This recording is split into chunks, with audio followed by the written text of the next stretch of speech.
Mobile दे एखादा निकेश तुझा, light चालू करू. दिसला तुला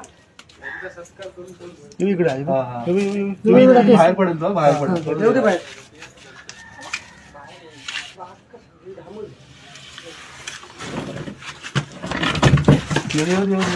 येऊ दे.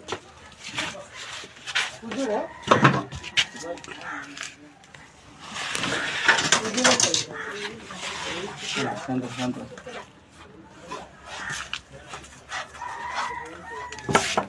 सावण आहे का?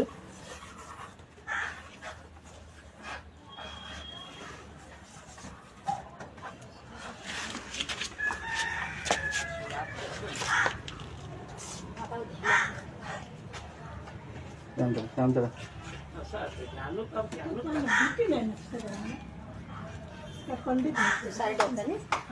शिंदे आपले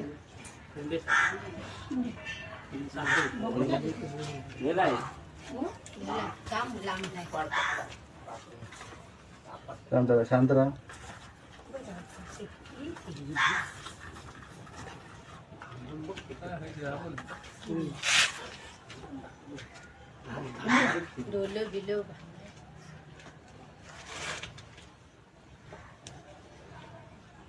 चल.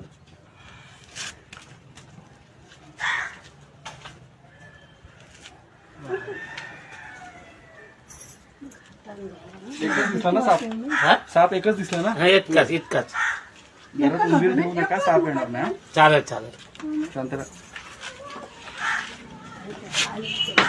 ठेवू तर नदी माझ्या हातात.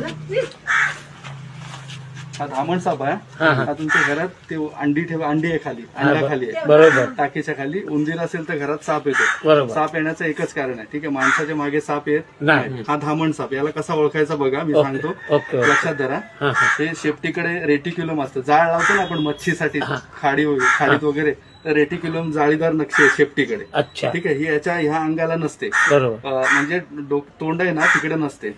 ठीक आहे. त्यानंतर या तोंडाच्या जबड्यावरती काळ्या उभ्या रेषा असतात, त्या जोडलेल्या दिसतात का तुम्हाला? आहेत बरोबर. जोडलेल्या रेषा आहेत, त्या जोडलेल्या असतात. जेव्हा तोंड उघडतो तेव्हा त्या रेषा दुभागतात, वेगळ्या होतात एकमेकांपासून. आणि सर्वात जास्त उंदीर खाणारा साप शेतकऱ्याचा मित्र. ठीक आहे, म्हणून आपण ह्या सापाला वाचवायचं. आता हा घरात आला म्हणून आपण ह्याला पकडलाय. अदरवाईज जर घराच्या आजूबाजूला धामण साप फिरत असेल तर सर्पमित्राला बोलवायची गरज नाही. लक्षात आलं? विषारी साप असेल तर एनी टाइम कधी फोन करा, सर्पमित्र तुमच्या घरी येऊन तो साप. बरोबर. सांगतोय नाही बरोबर. हे माझं काम आहे, हे मी तुम्हाला सांगितलं. हे तुम्ही पुढे फॉरवर्ड करा किंवा हे लक्षात धरून चाला. साप आपल्या घराजवळ भरपूर आहेत. आपलं घर जे, आपलं गाव जे आहे ना, ते दऱ्याखोऱ्यामध्ये वसलेलं आहे. ठीक आहे, साप नाही दिसणार असं तुम्ही कुठंच जाऊ शकत नाही. आपल्या परिसरात साप आपल्याला प्रत्यक्ष दिसतात दररोज, 15 दिवसांनी, 10 दिवसांनी. आहेत बरोबर. त्यामुळे सापांचा आपण सवय करून घ्यायला पाहिजे. सापांची विषारी साप असेल तर त्याला घेऊन जाणं आहे. बिनविषारी साप असेल तर त्याला पकडायची गरज नाही. लक्षात आलं? ओके. बरोबर. झालं राजा, थांब.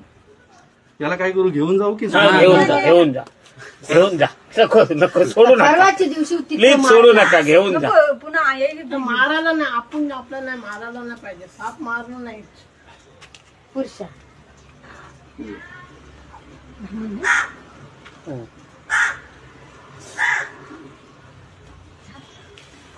घरात आडगळ ठेवू नका.